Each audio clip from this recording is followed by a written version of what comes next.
director here. And we're going to be hearing Diane Ding, our wonderful musician here, and John Toki, all you know, masters and artists. And it's going to be moderated by Richard Whitaker.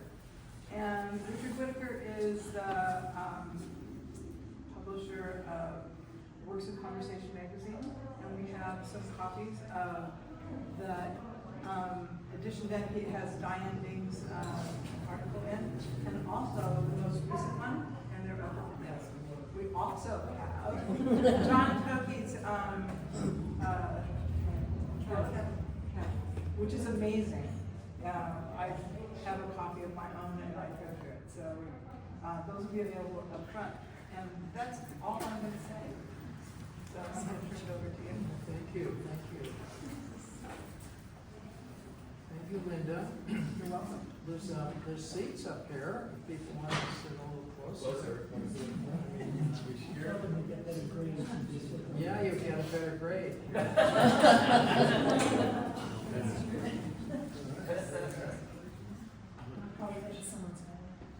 Can you hear us in the back? Is this better? Perfect. I don't hear. Can you hear this? Can you hear us in the back? Just because you project well. I don't understand. I don't think mic is on. Yeah, it's because you can project really well, but we can't hear the mic. No. You can't hear the mic? No, it doesn't sound like it's on. Just tap. Can you hear us now? Is it better? It's not. Just your voice. It doesn't sound like the mic is on. It's just your voice. It's just your voice. Okay, then I'm going to just talk like I normally do. Yeah. Can you hear me? hear you. And we'll be quiet. Okay. Then maybe Diane, try this. Let Diane do that. It's the red. It's not on. Hello. There. Hey. So you need to come first. Yeah. Yes. You can keep that. I'll just talk. Yeah, well, I'll start. I'll start right now, and then probably I'm going to ask you something. Yeah, so you start right now, you need to use this one. I have a mic right here. See? Really? Okay, I hold this one now. Well, what will you do? No problem. When you talk? You don't have to go right there. I'm going to ask you to say something. Okay, I want to thank you, the guy, okay, let me see. Not good at that. No. Hello? No? Hello? Okay. It's very professional. Oh. Hi? No? I think it's on. We can hear you. Hi, Linda? No? We can hear you. But you can hear me, everybody? Yeah. Yeah, I try to be louder, So I want to, first, thank you, the gallery, rendered this show. I feel so honored, exhibit with amazing John. Everybody know he's a clay master also, or, maybe you don't know, but we've been friends forever, so. Since you come here, right? Yeah. And also Richard, so you're long-time support for our art, and then long-time friend, so thank you so much for holding this chatting. You're very Yeah. welcome, Diane. I'm just delighted you're here, and John is here. I mean, this is a real, a genuine treat. I think that the Epperson Gallery is obviously doing good things. Having you here is, to me, all the proof that's needed. Now, I'm a newcomer to the Epperson Gallery. It's a beautiful space, beautiful show, and of course, being here in Crockett's such a, I'm sure, do you feel as I do, driving in here, that I've gone back in time, that I found a kind of hidden art community that, God, I just want to be creative. I lived here, make me even more creative, just living here. And in any case, being asked to have a conversation with John and Diane is something I'm just absolutely so happy about. I've known John for so many years. Diane, I've known you for a few years, 8 maybe, but I haven't seen that much of you. But I Not know 4 years, I think about 10 years. 10, close to 10. Okay. I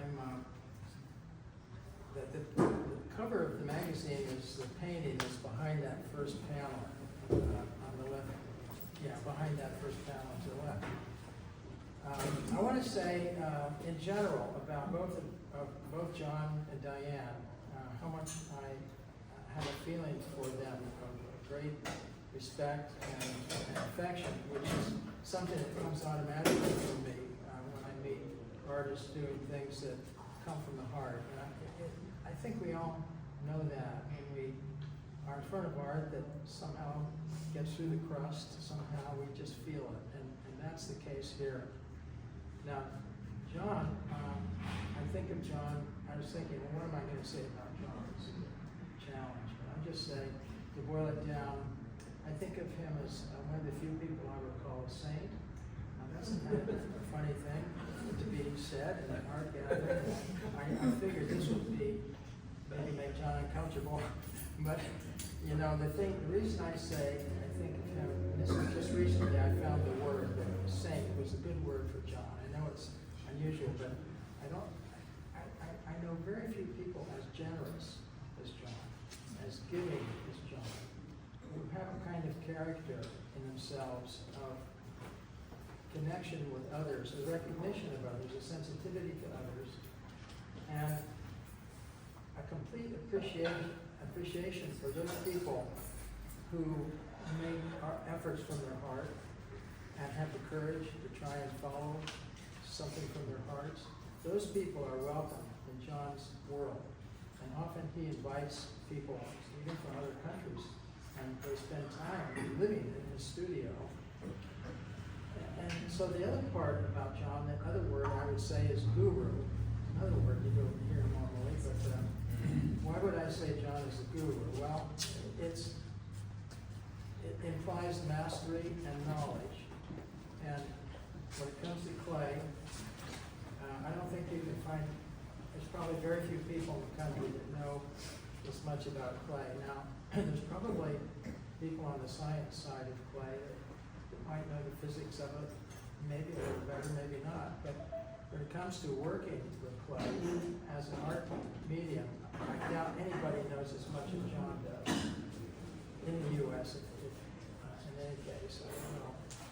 And so that's how I think of John.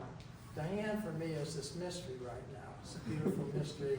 This person whose art sings and speaks of a kind of special gift. When you look at that painting in the back there with the three figures, the woman, the dog, and the old man, that is, if you look at that, you realize that's a really interesting image because there's three representation of three kind of archetypal things, and all together, what's the story? So maybe we're going to learn something about both John and Diane, and maybe that's a good place to start. Diane, is now you were born in China, close to the Russian border, and you grew up with some Russian influence that had come across the border. So one of the things that I would like to hear, and I'm sure everybody would be interested in, is both of the cultural backgrounds, your Chinese/Russian cultural background. And I wonder if you would just, what thoughts you might have about the Russian influence and the cultural influence. I mean, it's a big question. Okay, so I come from China 30 years ago. My hometown called Harbin is the capital of Heilongjiang province in China. So I lived there and the education there for 30 years. So my hometown pretty, unique, because, the city very close to Russia. So for a lot of history, reasons, for some reason, different reasons, most political reasons. So many Russians come to my country, but especially my hometown, Harbin. So I living there so long time. So all my neighborhood, I can see mixed family. So everything influenced by Russian education and the lifestyle, art, music, everything. So I can see the Russian, cultural influence not on me, like a whole generation in my hometown at the time. Also, I just got, short video from this morning. I don't need it for something, right? You can hear me, right? Yeah. Okay. Here, I want to show a little bit of video to give you a little bit of idea about my hometown. From my trip this morning, really interests me. So I want to let you first, and then I can see this. Maybe stand up. And you show all the event. Okay, I'm so bad about that. Of course. Just gonna show that. I'll turn around. Why don't you stand up? So this is my hometown.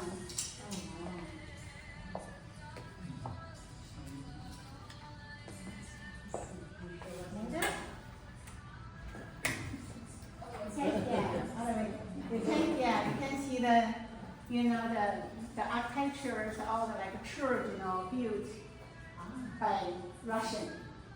So over the century, especially like late 19th and early 20th, other Russians come to my hometown. So I got this story video this morning. So this is the city I grew up there. Yeah, I just give you a little idea. So the culturally, okay, stop. The culturally and then art, food, lifestyle, everything. It's called like really like a European style city in China, very special, unique city.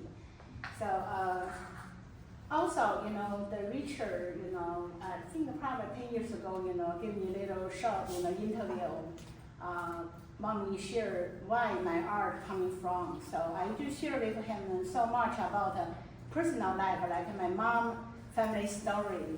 Like my mom, had a big family, and then, her family have really dramatic, story about love story, Russian and Chinese.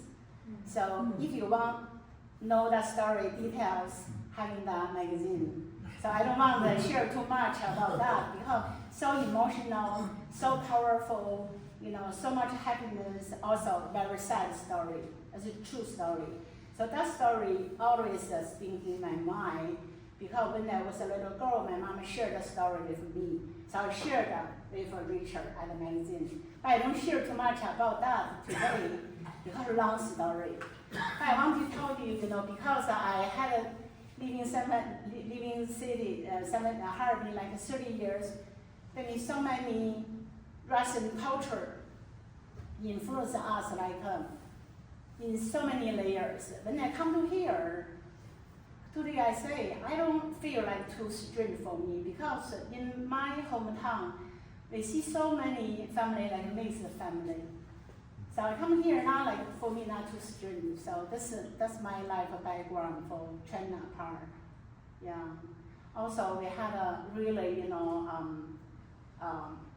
I had a 4 years formal education in China for art education. So all a Russian system education. We just learning influence them. They gave us all whatever, for the education system, for the, how can build a city, and then, something they just, how to say that, back in 1950, when Mao took over China, so, China with Russia kind of like brotherhood. So they influence each other, help each other, support each other. So during that time, our education system, our culture building, and everything just, helping by Russian.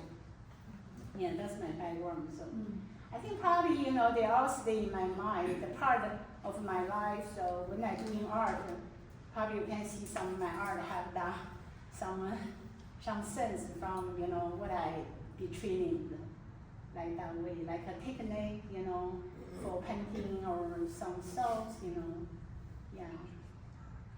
Answer your question or not? Good. Okay. Very interesting.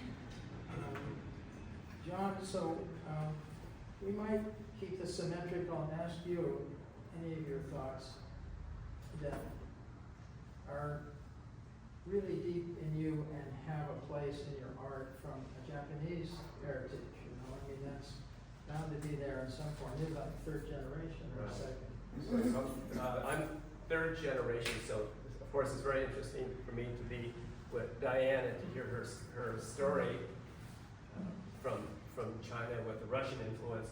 So can you imagine?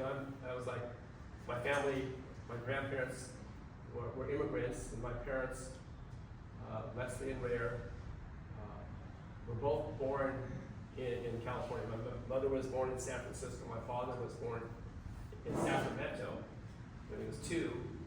His father was a businessman trying to set up a rice mill, and was going to grow rice in Sacramento, so that was the connection. So my father went back to Japan when he was 2 and stayed there until he was 18. And my mother was living in San Francisco and would go to Japan. She told me she was working with family members who had rice fields. And she told me that she would go there and she described the leeches grabbing onto her leg. That's all she told me.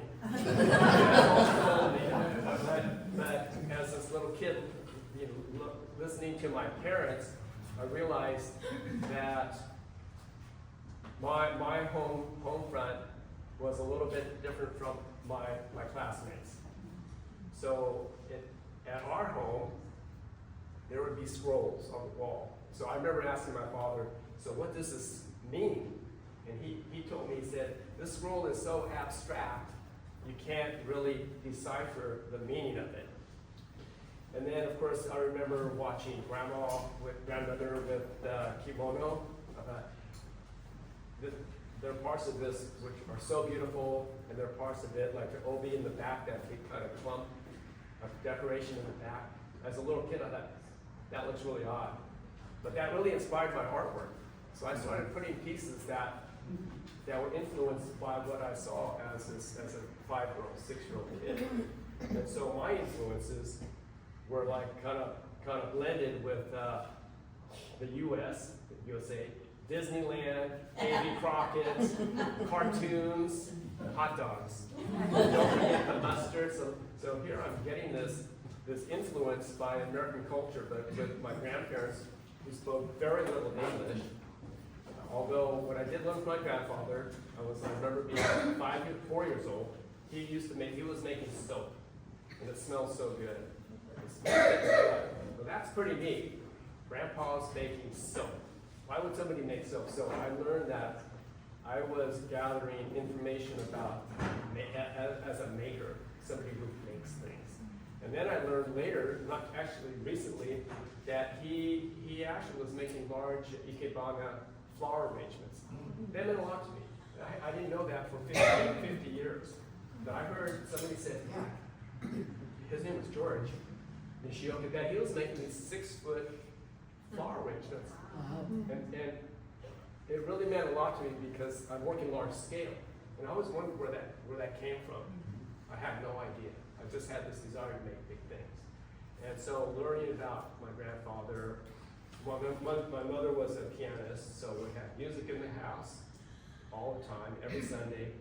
And our family guests were really interesting. We had like Peter Bo. I used to see Peter Bokus, Ron Nagel, a lot of potters from Japan, business folks from Japan, Marta Leposki, glassblower, was there, Ron Nagel. And so I would hear these stories from these artists as this kid, and I always was curious, like, what is an artist? What do they do? Well, they like to have good food, they like to play music. Oh, Jim Melcher and Ron Nagel and my mom would play music. It would start at 11 o'clock in the evening, after a lot of drinks. And Ron Nagel, making the small little cups, he would start playing, and we had 2 pianos, and then Jim Melcher would start playing, but my mother was really the best pianist. She was a concert caliber pianist. So I'm this little kid watching and listening to these things, and of course nobody told me what it was. So I remember asking Bob Rasmussen, who was an artist, who used to work with Richard Shaw. He was a house painter, So my parents hired him when he was painting houses while he was making his art. I said, can I be a volunteer? I think I was like 12 years old. And I said, I wanted to find out what a real artist does. I want to see how they handle the brush. So I said, hey Bob, can I help you? And he said, yes, sand that door. So what I learned as this kid was, hey, this is a lot of hard work. It's hard work. I was looking for some type of answer to, or answer the mysterious question, what is an artist? And so that was kind of my basis as a kid. That's fascinating, John. That's fascinating. So much there. I'm wondering if, now John said to me, and I didn't know, you teach art now in San Francisco? Yeah, I didn't teach for many years, but right now it's not like a big class, little bit. I see. Yeah, then I try with some students, but before I had a really big studio. Yeah, I didn't teach young kids, different age students. Yeah. Was it sort of, when you were teaching your students, what sort of, can you describe what you were teaching them somehow? Technique, point of view? Or? Yeah, our students, they have different level, they have different required, different age. So I teach them, like oil painting, watercolor, like a basic intro class, everything, because I learning everything, in my art school. I mean, I can do everything. You can see my art. So many things, yeah. Absolutely. Yeah. I'm wondering, John, when you said about you found out that art was hard, and I wanted to ask you about that early piece that you made. It's very tall. It's like, I think you said it was over 20 tons. 10 tons. 10 tons. How many feet tall is that piece? Well, it started out 29 feet and then it shrunk 4 feet. Can you imagine? It quite shrinks. Imagine it shrunk 4 feet. So the thing is, it's a 25-foot Yeah, finished. tall piece. It's solid clay, right? It was. Solid clay. 10 tons, you 10 said. tons. That's the fired. Fired and then the base. So the reason I'm asking you is because I've known about that piece for a long time. But it's taken a long time for this to sink in about what an epic journey that had to be. It took you, how long did it take you for that? I worked on that sculpture for 10 years. And it stretched, my studio is about maybe, here today. It started from the door all the way to the other side, other wall at a diagonal. And I made it solid. I was inspired by the movie, I think The Great Escape, where they made a tunnel and they started digging. So I made the thing solid. It was like, and then it didn't look good. It needed more. It needed more mass. And it kind of, some of you've been there. You're making a painting or a sculpture and it looks really, really good, but something's wrong, but you don't know what it is. Well, it looked really wrong. So I added 4 more feet for the base, which weighed 1,500 pounds. Fired. That's like 2,500 pounds wet. So I made this sculpture, but I couldn't move it. So then I was looking through a catalog, and I bought a crane in Maine out of a catalog. Can you imagine? The biggest one I could find. So I had it shipped all the way from Maine, and then it took, I think it took 5 years to put it up. I didn't know anything about welding. I didn't know anything about cranes, but I had a vision. And I remember telling Viola 5 one time, I said, Viola, I'm just going to buy a crane and put it up in the studio. And I actually did it. And so it really takes this huge foundation of determination to be an artist. Absolutely. And I'm looking at the audience here, my friends, colleagues, that you know what I'm talking about. When nobody believes in what you're doing, but you believe in what you're doing, that's when you can see something happen. And that's when sometimes the only person you're going to be talking to is yourself. And I really believe that. And in the beginning, when you're younger, it's sort of like you reach out, like call somebody for help. My father always used to say, can you make something a little bit smaller? And he would always go like this. He'd go like this, and then about a year later, he'd say, can you make something a little bit smaller? And then everything got bigger. So I think as an artist, it's really, really, really important to understand where your heart is going with your aesthetics. And it can be a tough road. It's sort of like you've got this magnet to the metal that's pulling you this way and pulling you that way. And I always knew that what's important as an artist is that as you develop your aesthetic, you need to hang in there, especially when somebody else doesn't believe that it's correct. And sometimes those individuals are your teachers to tell you, hey Diane, I think you ought to use more blue, or I think it needs to be bigger, or I think it needs to be smaller. Viola Fry was really great. If you made something big, she'd tell you to make something small. If you wanted something bright, she'd tell you to make it dark. But it's still a good learning experience. You know, how do you deal with this, Diane? In your aesthetic, how did you develop your aesthetic? I really think, my art just reflects my life. So besides I'm an artist, I'm a mother, wife, now grandmother. I'm always busy. So really, I think, managing my time to do my art, is really important. That's why, I lead like that wall series called, Daily Diary. I don't always have long hours to do art, but if I got a short time, like doing a talk and then, doing a cook, I do some ink work. But if luckily I got a long hours, I can, focus it and then do deeper work. Like you can see some work I have long hours to do. I never listened to anybody to tell me how to do art. So, I want to share a little story with you guys. When I was a little girl, about like 6 or 7 years old, my mom, mom was an artist, she had a gathering artist party in my home. And then one uncle asked me, my drawing saying, oh, why tree with an eye and the monkey with mouth?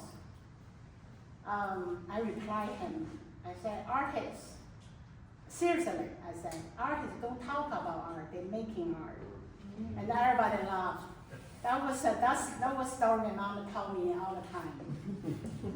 So since that, personality built like that way, because my mom was an artist, I started drawing in really early age.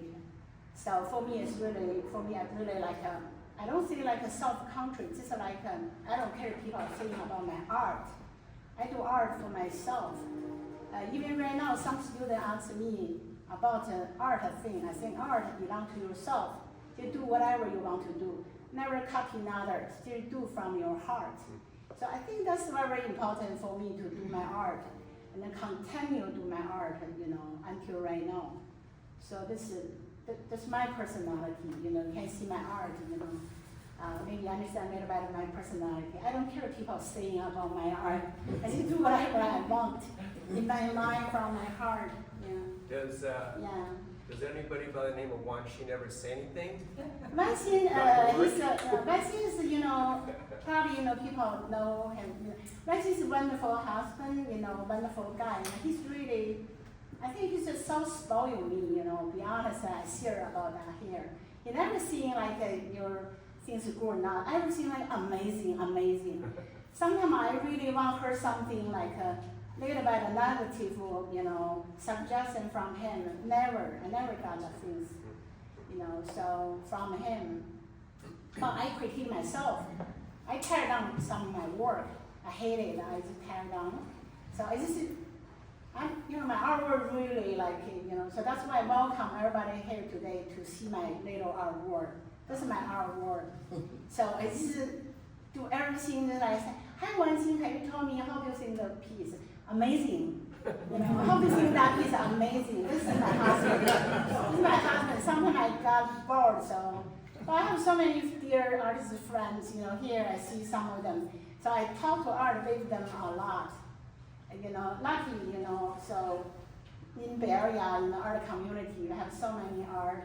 We chatting art always, we share each other art. But when they see my art, they say, oh, Diane, you have so many different styles. I say, because, my life is just like that. Yeah, I come from another country, 30 years ago, and then, I learning a lot from here, but I cannot wave the things I learning from there. They're part of my DNA, part of my life. When I do something, they just naturally come through to my art. Yeah, like I hold 2 majors in my art college, like oil painting and then Chinese traditional ink. So that's why you can see some of my work. They have oil, watercolor, Chinese ink, they together. So this is my art. I pick up whatever easy to me, just follow my heart. So yeah. So if people ask me how can I be a good artist, I say follow your heart, whatever, because your heart always pure to yourself. Yeah. So what's your question? I don't think I'll answer your question. I feel like I talk to myself, right?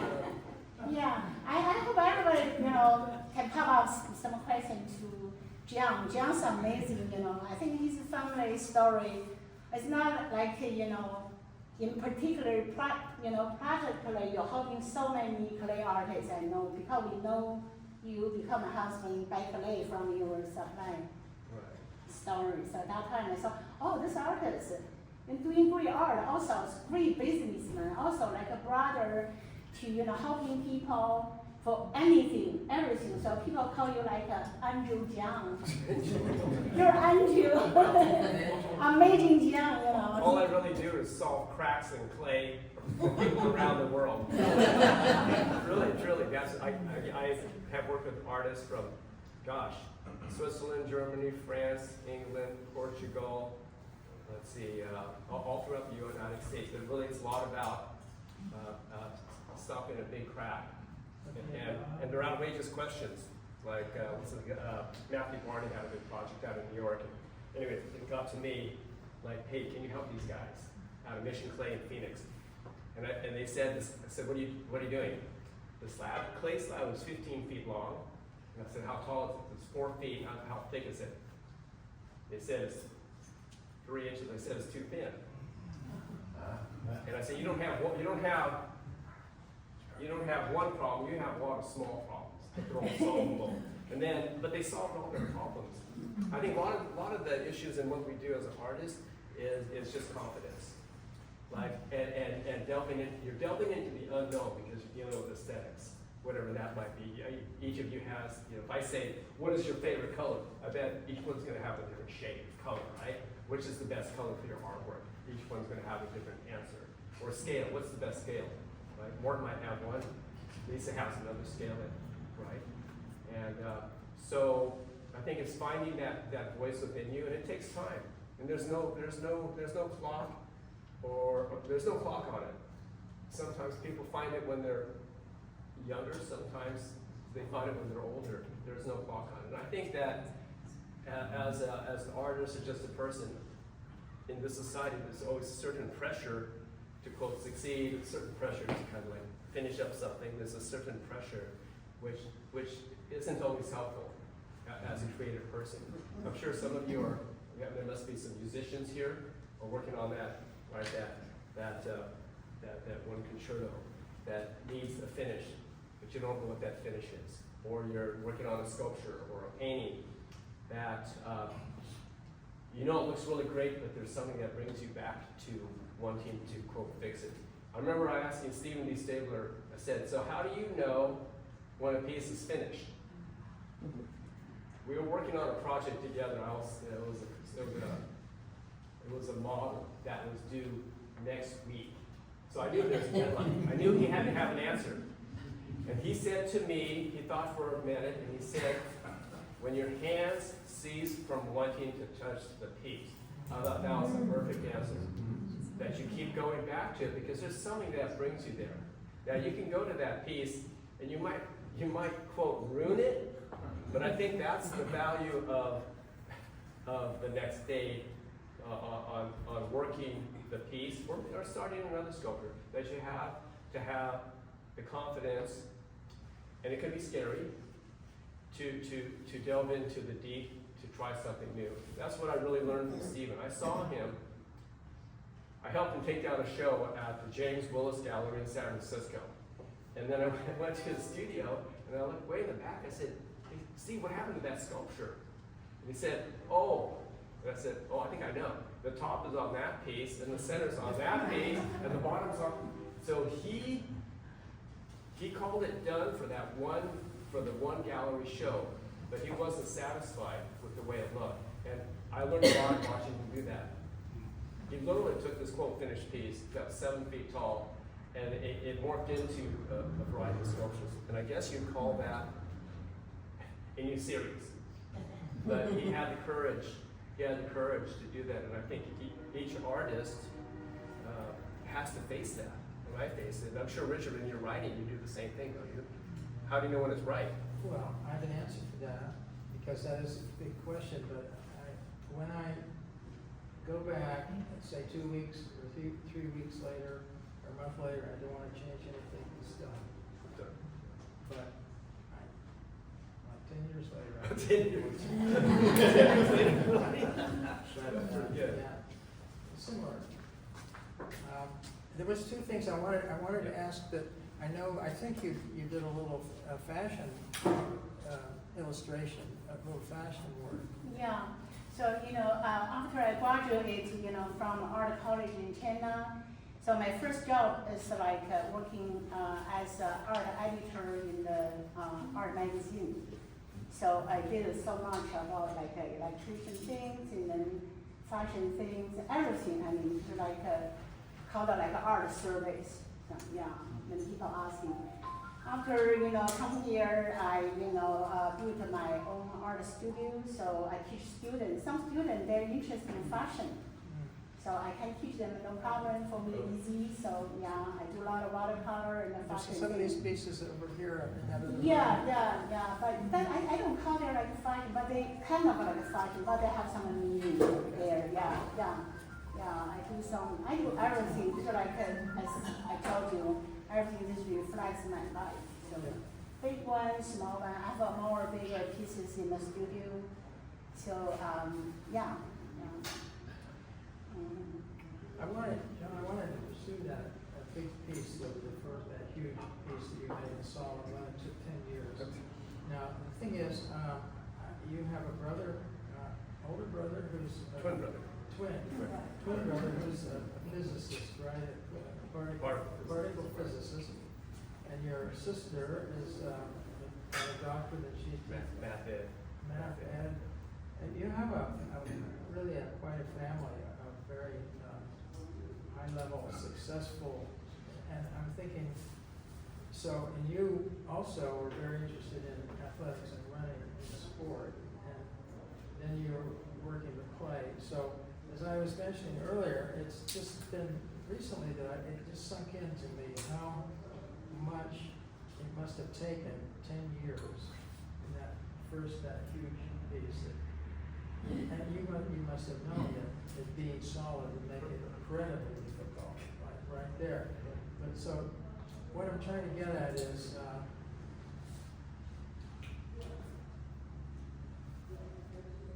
what do you think? I think I heard you say once you wanted to see if you could make something that you've never seen before. I mean, there's something that the extraordinary persistence, the extraordinary drive that moves you to complete that 10-year project just stands out to me as something really remarkable. And probably there's no other piece in the world, handmade, at least by modern man, to compare with that. And so, what you described, what I've understood, I mean, I've always recognized that. I think I asked you once, when I first got to know you, you were behind the counter at Leslie Ceramics. And I didn't really know you, and I had just finished my issue that was centered on Viola Fry. I brought it in. Somehow I remember talking to you, and starting to learn. I don't know, well, I was probably asking questions like I do, so I get to know people. And I found out that basically you were doing 5 careers all at once, 5 things, all simultaneously. Working at CCA as a faculty person, having your own little manufacturing firm in Los Angeles, making all your glazes at Wesley, writing this book. I forget the 5th one. I know it's in there. You got an art studio somewhere that he was making art. That's it. That's the part I was forgetting. Thank you for that. So, and I think I said, John, are you like a Zen master? I don't know if you remember. Oh, I me saying think that. I remember. I remember right exactly where I was talking to you. Right in the middle aisle on the right next to the tools. Richard had his magazine with Viola. I remember exactly where you were. And I think you demurred, but now I realize you are. Anyway, you know what? It is the capacity to be open, to be present, and to be related to these forces in one that are calling. Right. In your case, it's a spectrum because a lot of things call to you.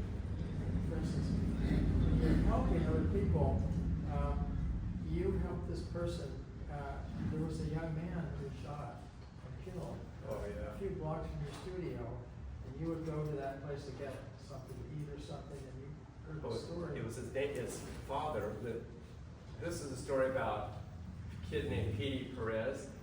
And so his father was my neighbor, who I really didn't know. So I'd walk down the street to go, just walk down the street to go somewhere. And there were big poster pictures of this kid who got shot and killed. And his father was my neighbor. So I'd walk down there, and every 2 years, I'd say to the father, well, why don't we do something? Like, why don't we make a mural? Why don't we? And then it was too traumatizing for him. So then 2 years later, literally 2 years later, I walked out and asked him the same thing. So after 7 years, he said, okay, let's do something. So what do you want to do?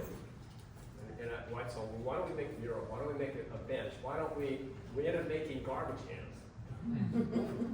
And they look pretty good. You know, those concrete garbage cans? So I called all my friends who could help. Josh Sanchez did, in Berkeley did the printing. Esther Rojas Soto helped me, along all volunteers, and we made the tiles.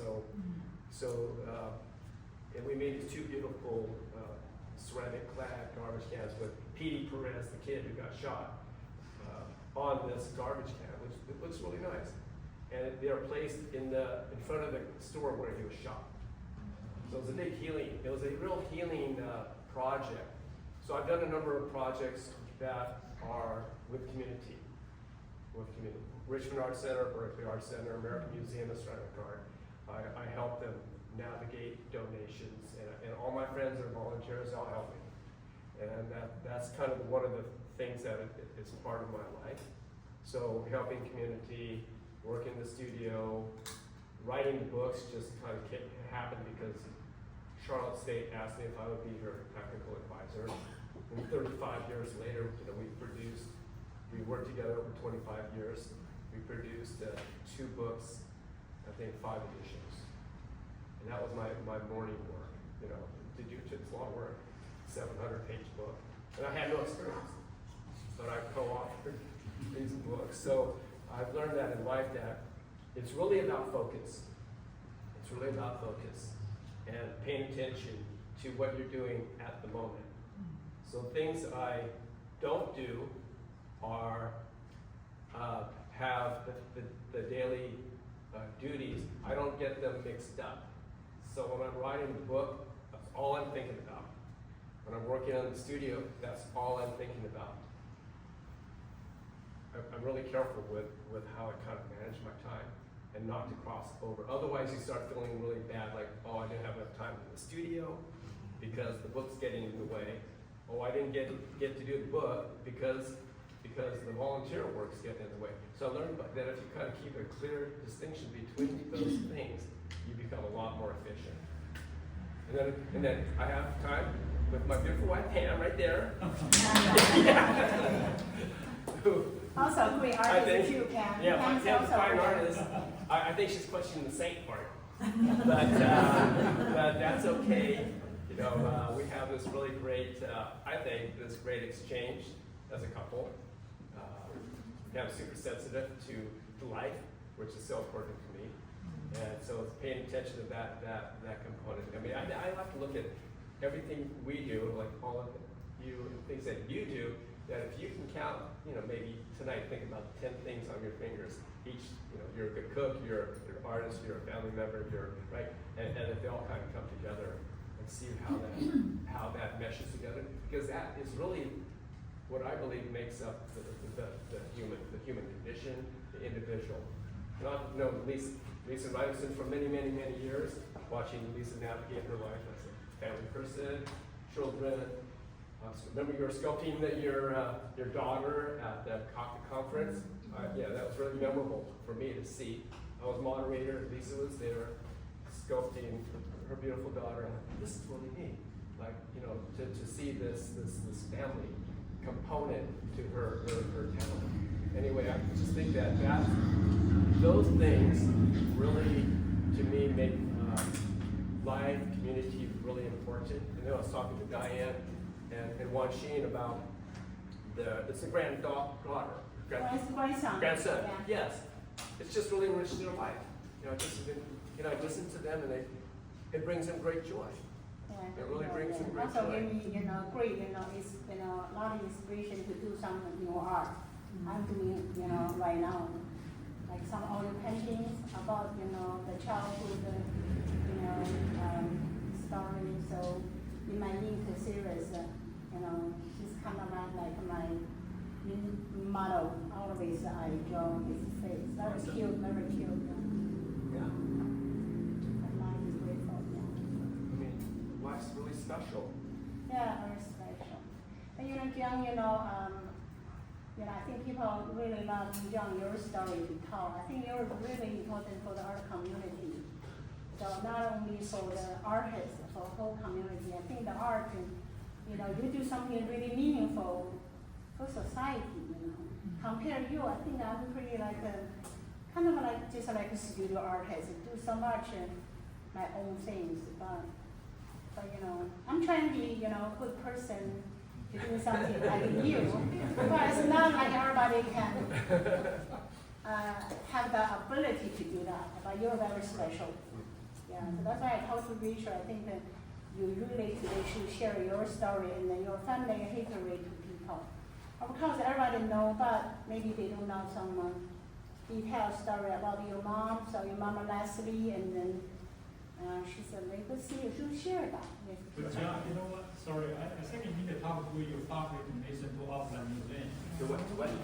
You have to talk to your family to listen to all that museums. Yeah, your art collection, Oh, the art and collection? to art collection. Well, Yeah. Yes, that's good. Yeah, that's a huge value, whole, collection, yeah. I donated 177 pieces to the old museum of the Toki family collection.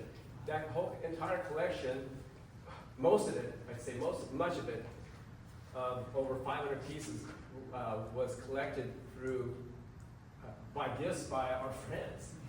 So I helped Stephen D. Stabler for over 12 years, and out of his gratitude, he gave me a number of pieces. And then my parents bought some of his pieces. And then same with Ron Nagel, and then we had Violet Fry. I remember we purchased a piece, my mom bought a piece of Violet Fry's sculpture called Pink Lady that was donated to the Oak Museum. So my family, sort of without saying anything, we unconsciously we said, we're never going to sell these pieces. We didn't buy these pieces or receive these pieces to resell them for profit. So I kept that kind of in the back of my mind and donated 177, of course, all the best pieces. Ron Nagel, Stephen Stabler, Violet Fry, Peter Volkus, and then a lot of people that you might not know. But when the museum curator, Sue Baseman, and I went through the collection, took 3 months, there were a lot of artists who produced like beautiful pottery that were received by the museum because they were important to the to the fabric of ceramics in the Bay Area. A lot of beautiful plate. Oh, Gary Holt's in there. He's beautiful, great potter. And then, anyway, that's how that collection Thank you, happened. Bill. Reminder, thank you. That's a great one. Richard, I have a question for you. What's that? I have a question for you. For me? Yeah. Okay. You know, everybody knows magazine work conversation for many years. You know, every time I get a magazine from mailbox, we try to catch up and read the article you write. You know, you magazine not cover artists, you cover all kind of different people. You know, writer, personal trainer, car dealer, all kinds of things. I was wondering where you can find the resource, where you find the resource, people you want to write in magazine. Where do I find? Resource, yeah, resource, where you found the people. Where do I find these people? Yeah. It's just by walking around and I have a little thing in here on my heart, and if something starts vibrating, I sort of turn towards it. It's a certain vibration that I need to feel. And when I feel it, I just sort of automatically sort of turn towards it. It's like a bell in the distance. You know, if you hear a bell in the distance, you wonder, what's over there, right? So that having a magazine is like a magic vehicle because it's sort of like an artist. You get to follow these things, right? You get to follow these subtle but deep promptings. And so I head in the direction of what spoke to me, and as I get closer, I'm asking, is this interesting? And if it keeps being interesting, I keep going until finally, if nothing stops me, everything is yes. There I am meeting someone and talking with them and saying, God, would you be willing to have a conversation with me? This is incredible what you're doing. I think this is fabulous. And I feel it's a calling. I think it's very much in line with what you both said. I think as artists, if we truly, as Viola Fry said, I would paraphrase her, she said, everyone aspires to be an artist, but the question is, do you need to be an artist? But that's something about, if you're kind of wired in a certain way where the most important thing in your life in a way, it's that little thing that's recognizing something. Then if you're lucky and you've got the help from who knows where it comes from, where you can permit yourself to look more closely at it, and as it keeps getting, you do it, and then this is an act of, it's not an act of self-aggrandizement, or it's just following love, really. It's a word that's a little worn out, but we don't really know much about it, the word love. But artists do, I think, instinctively. Sometimes I've thought that underneath an artist's, underneath whatever it is that draws a person into the arts, I hypothesize that it is the unconscious or maybe partly conscious wish to have a real life. Those are just words, but they're important words. What is a real life? Most of us, most of the time, I'm not in my real life, even during the day. Sometimes I wake up and I exist. It's a miracle. I'm here. It's unbelievable. So, what do you think, Wajin? I think it's amazing. I like to read the magazine article.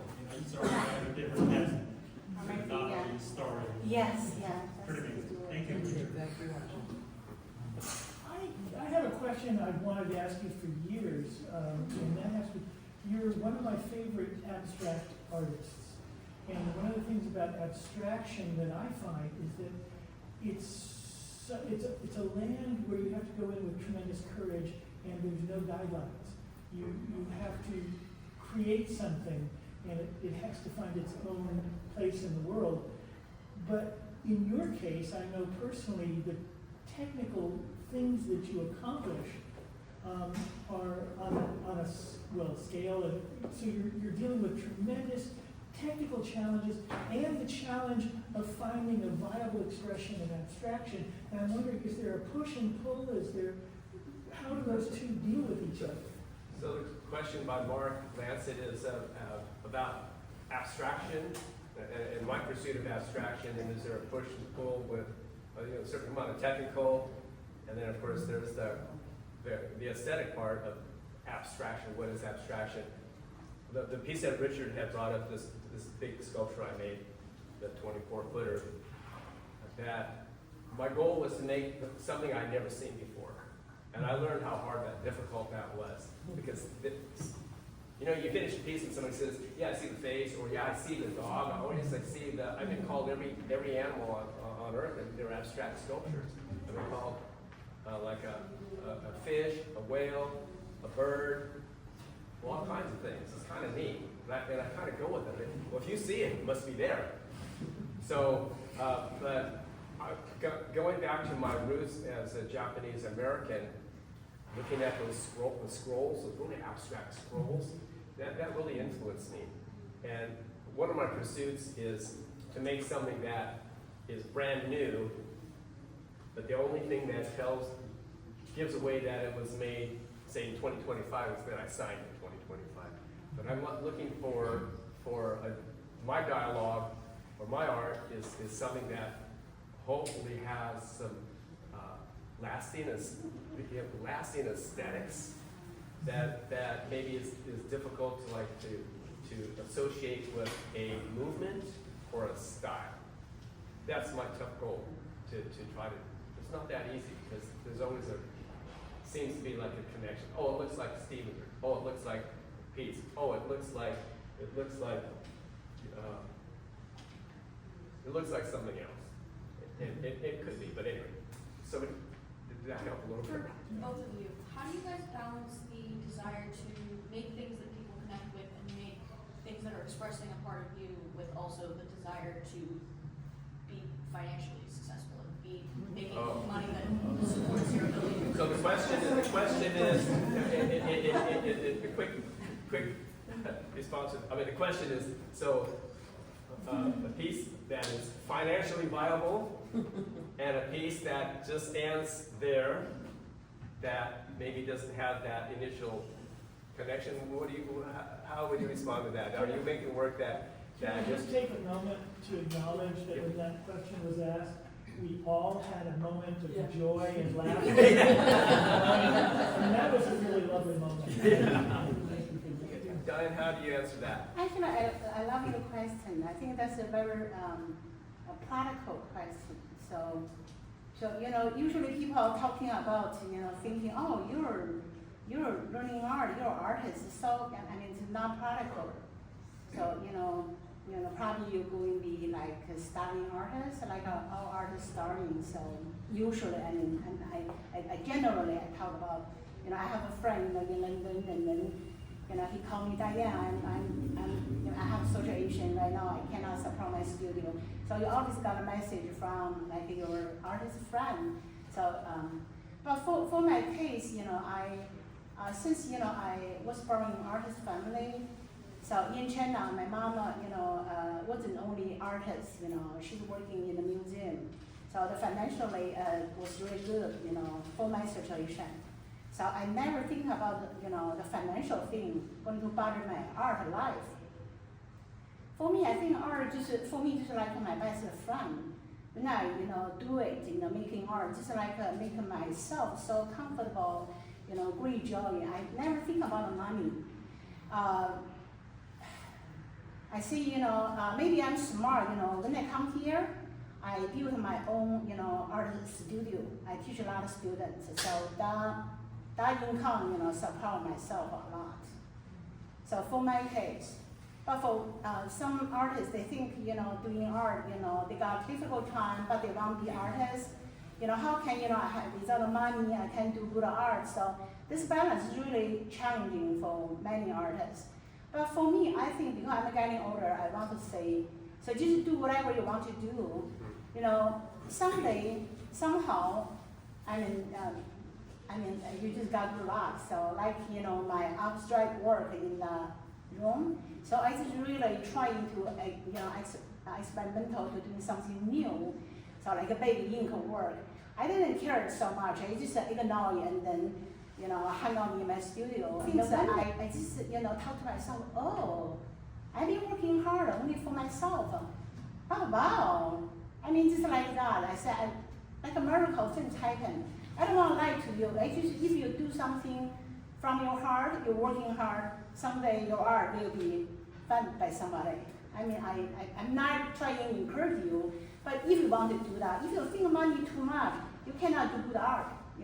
That's my case, my experience. Diane, I'm not sure what my question is. I'm looking, I really love these pieces in this room where you've got two figures together. And there's so much implied between the relationship and sort of the contrast between either culturally or age or gender. And I know you earlier on said, I don't want to talk about art, I just want to make it. No, that's when I was 7 years old. Okay. Right now you try to stop me to talk. Yeah, I have a problem to talk too much. So I guess, just kind of tossing out that subject matter, because I feel like there could be a lot of narrative implied, and maybe we don't want to give answers to them exactly. But if you could talk a little bit about what some of your feelings and thoughts are as you're working on the series, right? Yeah, I love this series. Yeah, I think probably 10 years ago, Richard interviewed me. We talk about only this series called, Secret Garden series. So this series coming from my museum study. So I just, come here to visit the museum. I just, see some face, attract me, speak to me. I just make a sketch. This is only one person. I don't have so, not like a long time, long hours. I just do little while. I bring them to the home. I hang out on my studio, and then for a while, and later on, I gotta move. I think about I need to put somebody next to that person. So my imagination goes very wild. My memories, my recalls, what I learned from China, my neighborhood. Either, in China neighborhood, a lot of like Russian neighborhood, Russian people marry, Chinese. And then here, of course, San Francisco, may go out, people marry, white guy, Chinese girl, and everything. I mean, it's like, I can call that series like everything by imagination from here, and the memory to culture, recalls something. But this is, I can call like a psychological landscape. You cannot say who they are, because in the opening, the one lady asked me who they are. So I got some person review, I don't know who they are. I made it up, so maybe they give me more sense or more, reach my mind to guessing who they are. I'm trying to do something like I don't know them, but I feel them there around. Maybe I see some face here, attract me, maybe next time you're in my painting. It's like that. I mean, this artist, artists have different, the way of thinking. I'm a weird, so I'm sorry, I'm weird. Yeah, so you can see some weird things there. That was a great line. You said, "I'm just the artist." You're in my painting. Come on, baby. Go into yeah. Well, my question is, when you're talking about the 10-foot sculpture that was solid, I don't know what stages or when you fired it, but do you ever get the shapes when you think about chemical water? That can still be. The question about making something solid and worrying about it, I guess, blowing up. Yeah. I do hollow them out, but they still are 3 inches thick. Okay. They're 4 inches at the bottom and 3 inches at the top, and Okay, so you're not. so they get thinner. The fire readings are 9 days long. The cooling is 4 to 5 days, so it's going to kill 2 weeks. Okay. How large is that kiln? Well, it's not that big. Well, it's 3 by 5 by 6. So it's small pieces and then all. The biggest chunks might be 1,000 pounds, 800 pounds. Wow. John, do you know how long June Kaneko's firing for? Oh, June Kaneko. Does everyone know June Kaneko? Oh my God. 30-day firings. And he was telling me 30 days. He drives for 18 months. That's it. He drives to work for 18 months, fires for 30 days. In Phoenix. And what's that? 18 months in Phoenix. Oh, 18 months, and I don't know where he is, but he's Mr. Extreme, but we love him. Right, anyway. Hand sump. You have much experience down in Fresno? Oh, Fresno? Hand sump. I don't One know. of those big, huge. He's got a shuttle car. Play pieces, Fresno. We know it gets hot there. Your work dries out nicely. No. Fresno? He is shuttle car kills. Shuttle kill. And we're talking big, you're talking tons, yeah. Many tons. What are the objects? What does he make? What are these things? Sculpture? Sculpture outside, a lot of stuff, kind of like your stuff, but more abstract, and not so much color, but just shapes. And, huge outfit. What are you doing? And sump, yeah, check it out. He died in 85, but still in the 70s is the king. I see. John, did the piece that you had occupying your studio, it took 10 years to do, if I'm not complaining, did that wind up somewhere where we can see it now? Question is, where did my work end up? Well, that particular one, I mean, I That see big it one? all over the place, yeah. The big one, that big sculpture is right now in Cal Shakes in Orinda, but I'm going to take it down. My goal is to get it to a museum. I've talked to museums, but it takes forever to get there. Now I'm at the point where I keep reminding them that I've been waiting 6 years, and in 6 years, I'm not sure I'm going to be. So let's kind of move things along. It takes a long time in the museum world to get there, but there's a process. That's always been my goal. To your question, what is your name? Taylor. Taylor? Yeah, that, about pricing your work, selling your work. Well, I make stuff that nobody wants. Like really, who can house it? So of course I talk to my wife Pam, and she says, "What are you going to do with that big piece?" And so she comes back with, "That's a really good question." So it's not easy, but I've gone that route where my work is a vision that I see and I'm following it, and I've stayed the course. And so I've been making these pretty big pieces, and 20 feet, 24, small ones like 13, but these things take like 5 years to build. That has been like we're talking about the heart, I'm following my heart to that route. That's why I have 5 jobs, Richard, to pay for it. And that's why I still work. That's why my wife works. And I'm really truly, book writing was providing me income on a monthly basis. And then I ran a machine manufacturing for 5 years. I ran Leslie Ceramics with my family. We ran it for almost 70 years. And then, sell my artwork. So I was juggling 5 jobs. Oh, teaching, I was teaching at the California College of Arts and Crafts. And I was a faculty member there. So I was so busy. The one thing I never did was complain. That's how I was navigating my life, and I loved every moment of it. Yay, I did that, yeah. I went to a sewer pipe factory workshop with my sister Joyce Binnen, and I met you there. Oh, yeah, that was Niles. Happy Niles at Fremont? Yeah. Oh, yes. Does everyone know the Mission Clay Art and Industry pipe? Sewer pipe. Sewer pipes. Yes, it's still going. Is it? Oh, Yes. I thought they turned it into houses, but I don't know. But I just remember you creating Oh, yeah. slabs and pounds of cobalt Yeah. blue. Oh, I had a disaster. She's talking about Fremont. I was invited as an artist. I think Dee Stabler was there, Don Rice was there, Jim Kinnick. Anyway, I was invited. I said, I made a piece that's 10 feet tall in like 1 hour. And I said, well, I'm here, I might as well go for it. Well, that was a good and bad advice. So I remember the front row, I said, just to be careful, just maybe move the first row back. When you hit the clay and it gets a little soft, this 1,500-pound piece came smashing down. It landed on the ladder. So my advice is you got to go for it. You've got to take some chances. Just don't get anyone hurt.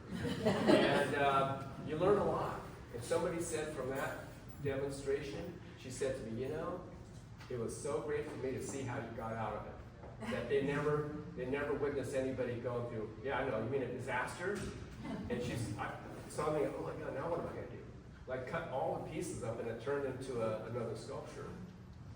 And she was right. Unless you go through it, you're never gonna learn about adversity. And you're gonna learn about how much courage you have. I mean, it was like, you know, there were like a bunch of people watching me do this, and they called me an expert when I saw this thing like, and now it's here, and then it was like, I said, that's how you turn into a vertical sculpture into a floor piece. Anyway, I think the main thing that I'd like to kind of finish with is that, you know, you really have to have, grasp the joy as a maker. That's gonna keep you going. I don't know how we are with time, though. Where's Linda with time? How we doing? How are we with time? Okay, we're at four, We are about now. 4:49. Oh, for what? Yeah, well, hope we see more of your work, Diana, somewhere. So anyway, are you encouraged as a result of this at all? Yeah, yeah, trying to, so, yeah. I hope I answer your question, so. Since I'm trying to use like a really realistic technique to do some concept work. You saw the narrative, but I don't, you know, actually it's pretty abstract for me, so. Diane, I already talked to Brian Van Zel at Mission Clay. I said, I think Diane might be really good with a brush on that eye. Yeah, maybe I'll do that someday, right? Really? Why not? Yeah, I do some like abstract work. Something. Yeah. Really? I Okay. try that, so you guys can follow me. Yeah. Yeah. Lisa's been there. Who else has been there? From Pam's been there. You've been there. Anybody else been in the Mission Clay Art and Industry Program? Yeah, like he always won't be here, just like he's busy, but we plan to go there to do something. Yeah. How about you right now? You making like Toki clay? Toki clay? Yeah, but the clay, you know, once you make the big piece, so like you know make the mask, you know, in the animal house, the clay. The clay. I used to make clay. I decided there were 18 clay bodies. Yeah. You don't have any You can get some of those clays through Lagoon Clay. I gave them some yeah, maybe the formulas. first yes, you got some clay, yeah. That clay is really good, you know, we love that clay. Yeah, I don't like so much clay thing because maybe that's so much clay, but I love that piece. Yeah. I think Wan Qing was using some of it. Right. Yeah, maybe, We get a lot of cooking today from. Of course stuff. Yeah. So see, you know, you make clay, you're businessman, Right. the helping our community, you're doing our work. You are amazing, John.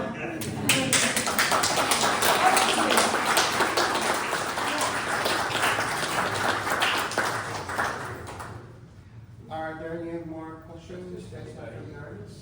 Oh, oh, yeah, Yingling, hi. Stand up and see what's your question. Yeah, hi, Yingling. Okay, so I have really kind of like an artist tricky question. Like, so everyone has their own job. Like you're so hardworking. Everyone has sometimes they have no choice to become an artist. But become an artist is your choice. Like you can make this harsh decision to become an artist. So what's the main point to make you have to become an artist? What's the most important reason for you? And also Diane, how do you answer that? I have an answer, but how do you answer that?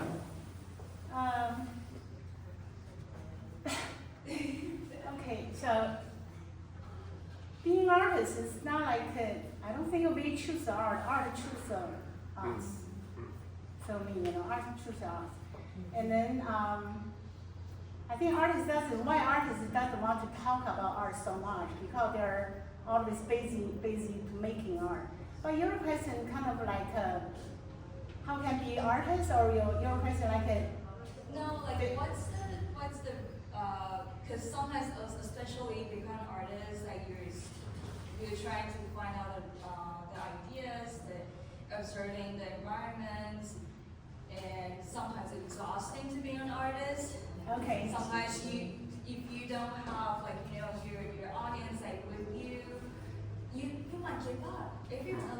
let's lot of see. people been giving up a lot, and what's the thing to keep you up, like continue?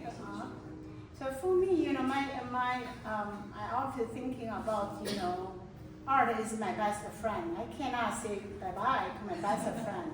I think art is the honest thing, and then very special thing we got, human being got from God. This is really special thing.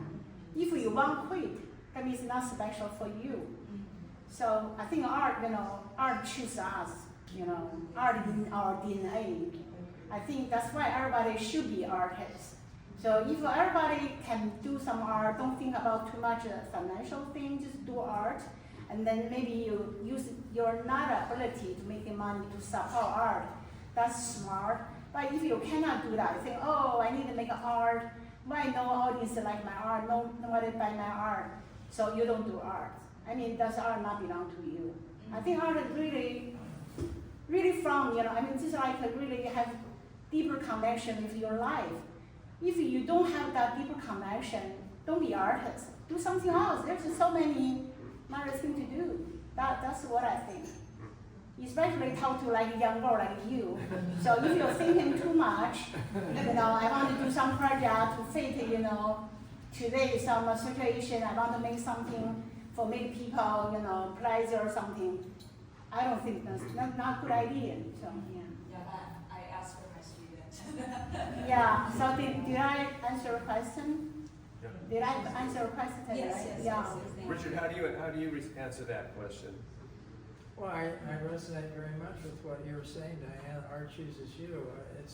I count myself very fortunate that two things: I never gave up, and that I must have inherited some kind of something that made it possible not to give up. And plus, I think I've gotten lucky too, because I've never been really embraced by the powers that be. I'm still kind of an outlier. This magazine, I don't have many subscribers. My website's gotten millions of views. I know I'm doing good stuff.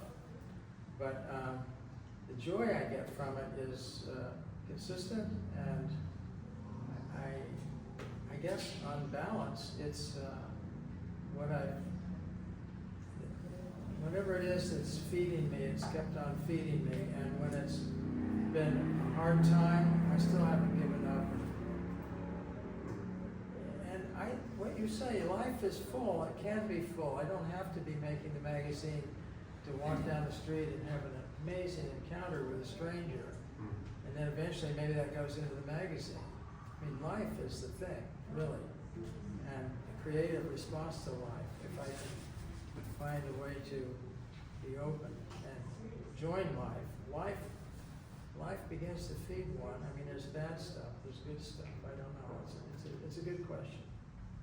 So So first of all, I know Yingling. Yingling was my book intern for lace testing for 2.5 years. Thank you, Yingling. But what Yingling really has is great fortitude. Is a hard worker, and that says a lot. But I think I would answer the question that question as an artist. Surround yourself by people who love you and who support you and tell you your work is beautiful. And the rest of them, you really don't need them. Think about that. Think about that, right? What's the question over here by somebody? Or somebody? Oh, here, right here. Good. Somebody has a question. Yeah, I don't want to take too long, but so I'm trying to be particular about your work, John. Yeah. And this is a question for you and Richard, because you mentioned writing. Can you speak of the compositional choices you make in writing in order to make something presentable and digestible? And for instance, you could write a 10,000-word essay, who's going to read that? You could make a 24-foot single piece, but you can't transport it. So I noticed in some of your work, you take construction constraints like seams, and you embrace them and make them part of your composition. I see some spalling sometimes that you seem to just embrace. Right. So can you tell us about just taking into account the practicalities of a piece, whether it be writing or abstract ceramics? So the question is, Well, let's see. There are two questions. One is about writing, one's in a sense, and then the other is about the sculpture, the spalling, etc. So here's what I learned about large scale sculpture. You need to pay attention to the concept, and in my case it's the shape. When you get to 20 feet or 15, you have to maintain the big picture, but don't forget it's the little details that make it.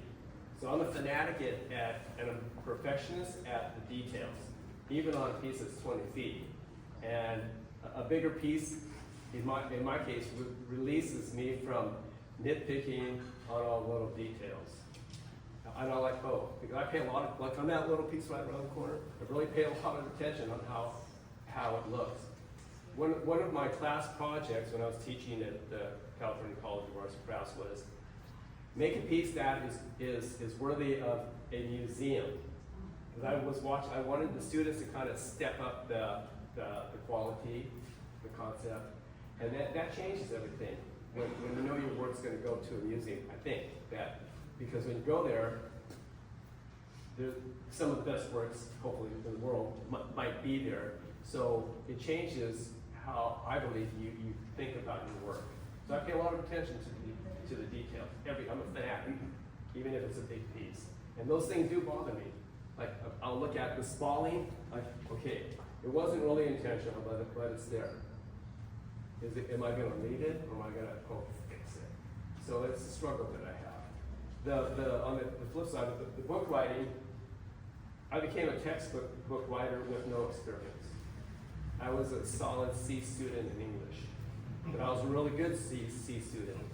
But what I had that I didn't know I had was the determination to hang in there. So I worked with Charlotte Spade for 25 years.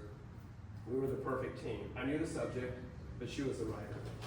Now I don't have her, so I have to rely on Yingling, and I have to rely on 3 other editors to help me get through a 700-page manuscript. The editing process is 20. Before a single line goes to be published, it has gone through 20 different edits, and I love the process. Again, it's kind of being like a fanatic at perfection, but I'm a perfectionist in the book. I don't like any mistake, not one comment. So what I was kind of getting at is, do you have a similar feeling when you edit your writing from when you decide when your sculpture is finished? Yes. Sometimes the publisher says, they always say it's too long. Because the last publisher I was working with said, you need to cut 100,000 words. That's a lot of words. I cut 7 chapters, and then I brought 7 chapters back. It's a process. So what I've learned about sculpting and book writing on a 700-page book, it's really about the same thing. In my case, 17 chapters is like the sculpture. It all has to add up to telling the story. And there's a beginning, a middle, and an end. And that has helped me be a textbook writer without having any experience. I'm talking a flat 0 experience. So if I can do it, anybody can do it. It's 2 hours in the morning and 2 hours in the evening, 7 days a week. Right? 2.5 years with Yingling, we did thousands of tests because we could get some things right. A lot of times we couldn't remember Yingling. We couldn't get that clear glaze, it was all foggy. Lots of work. Right? Anyway. But it's really fun. Anyway. Good. Okay.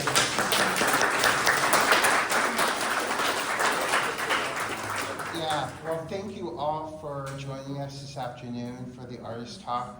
Please feel free to look at all their wonderful work that we have in the gallery. We also